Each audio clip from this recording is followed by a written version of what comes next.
Assalamualaikum warahmatullahi wabarakatuh.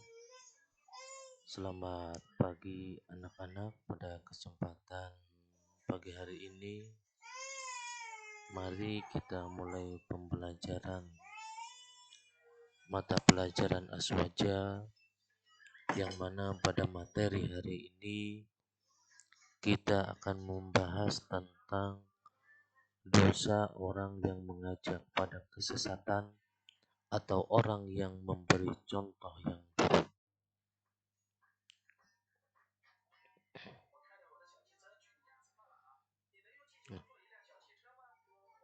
Pengertian sesat.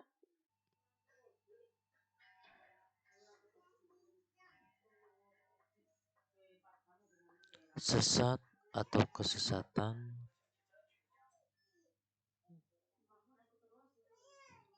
bahasa Arabnya adalah dolal atau dolala. Ia merupakan masdar dari dola yadillu dolan. Maknanya diantaranya goba wa khofa, tersembunyi, atau maknanya zahaba, pergi atau lenyap, halaka, rusak, nasya, lupa, al-hayrah, bingung, al-khoto'a, keliru. Itu diantara maknanya sesat ya. Jadi banyak sekali makna dari kata dola tersebut. Abu Ja'far seperti dinukil oleh At-Tabari mengatakan, jadi setiap orang yang menyimpang dari jalan yang dimaksudkan dan menempuh selain jalan yang lurus, menurut orang Arab ia sesat, karena ketersesatannya dari arah jalan yang seharusnya. Dan yang dimaksud kita sesat di sini yaitu orang-orang yang sesat dari ajaran-ajaran yang telah ditentukan oleh Allah dan Rasul-Nya. Jadi ketika orang-orang tersebut melakukan suatu perkara yang mana perkara tersebut bertentangan dengan syariat Islam, bertentangan dengan ajaran Allah Subhanahu wa taala, maka perkara tersebut adalah perkara yang sesat. Apalagi di zaman sekarang banyak sekali aliran-aliran yang sesat dan menyesatkan. Kita jangan sampai mengikutinya. Ada lagi aliran yang dinamakan aliran Ahmadiyah, yang mana mereka mengatakan bahwasannya setelah Nabi ada Nabi lagi. Itu sudah jelas aliran-aliran yang sesat dan menyesatkan. Kita jangan sampai mengikutinya. Dan banyak lagi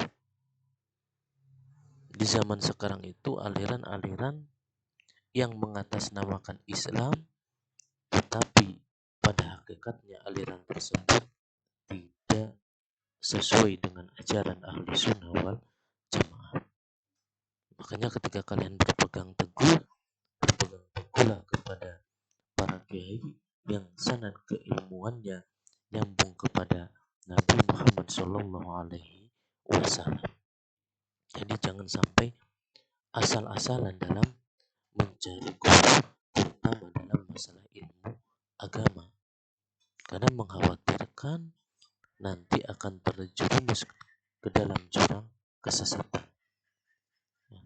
Apalagi nanti ketika kalian sudah memasuki perkuliahan atau merantau keluar kota dan yang lainnya, itu hati-hatilah dalam bergaul, jangan sampai salah bergaul sehingga kalian terjerumus ke dalam aliran-aliran yang sesat dan menyesatkan.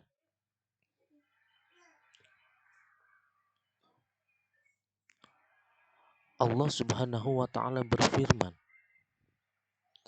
liyahmilu awzarahum kamilata yaumal qiyamah wa min awzaril ladzina yudhillunahum.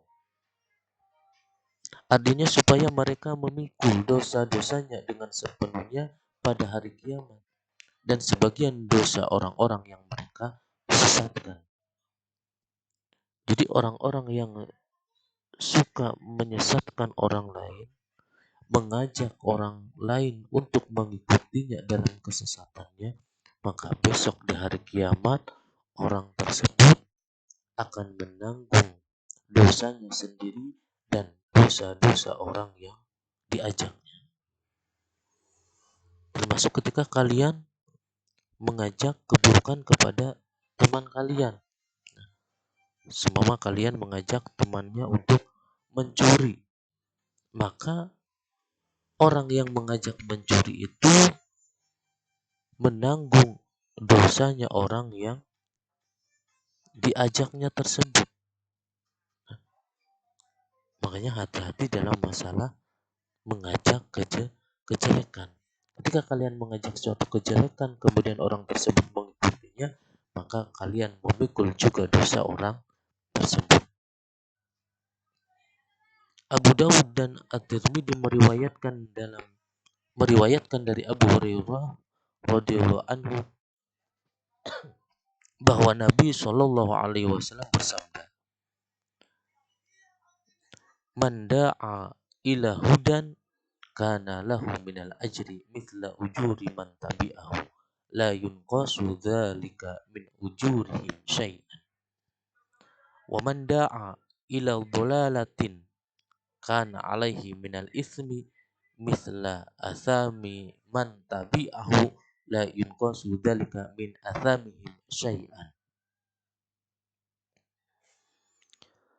Artinya barang siapa yang mengajak pada kebenaran, maka dia akan mendapatkan pahalanya dan pahala orang yang mengikutinya.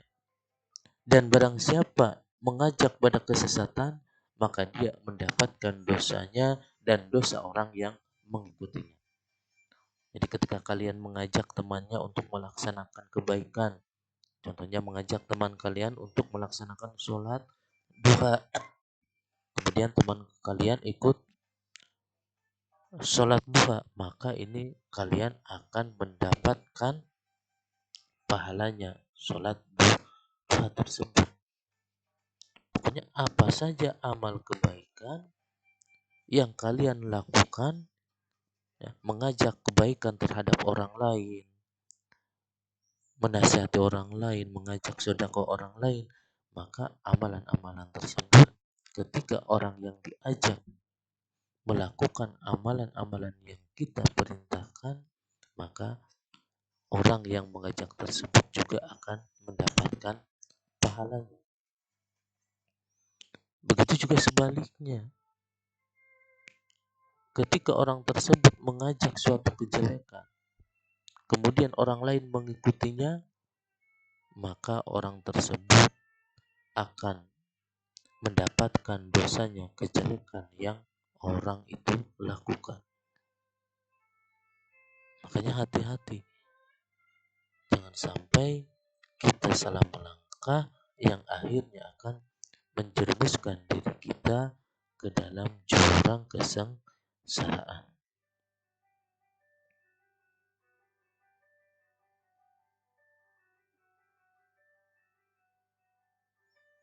Imam Muslim meriwayatkan dari Abdurrahman bin Hilal dari Jarir bin Abdullah Al-Bazili radhiyallahu anhu sebagai berikut. Qala Rasulullah sallallahu alaihi wasallam, "Man sanna fil Islami sunnatan hasanatan falahu ajruha wa ajru man amila biha ba'dahu min ghairi ayyan kusa min ujurihim syai'an. Wa man sanna fil Islami sunnatan sayyi'atan kana alaihi wizruha wa wizru man amila biha ba'dahu min ghairi ayyan kusa min awzarihim syai'a." Artinya Rasulullah Shallallahu Alaihi Wasallam bersabda, barang siapa yang menciptakan kebaikan, maka baginya pahalanya dan pahala orang yang mengikuti setelahnya tanpa dikurangi sedikit pun dari pahala tersebut. Dan barang siapa yang berbuat kejelekan, maka baginya dosanya dan dosa orang yang mengikuti setelahnya tanpa dikurangi sedikit pun. Jadi ketika kalian mengajak suatu kebaikan, kemudian orang lain mengikuti kebaikan tersebut, maka kalian akan mendapatkan pahala dari kebaikan itu. Begitu juga sebaliknya, ketika kalian mengajak suatu kejelekan, mengajak suatu kemaksiatan, kemudian orang lain mengikutinya, maka kalian akan menanggung dosanya orang tersebut, kejelekan-kejelekan dan kemaksiatan yang orang itu lakukan. Berkata Imam Muzahid dalam menafsirkan hadis dan ayat di atas, yaitu orang tersebut menanggung dosanya sendiri dan dosa orang-orang yang mengikutinya dan tidak dikurangi sedikit pun. Ya, makanya hati-hati dalam melangkah, jangan sampai kita salah melangkah yang akhirnya kita akan terjerumus ke dalam kesesatan. Itulah materi pada pagi hari ini. Mudah-mudahan ada manfaatnya. Kami cukupkan. Walafu minkum. Wassalamualaikum warahmatullahi wabarakatuh.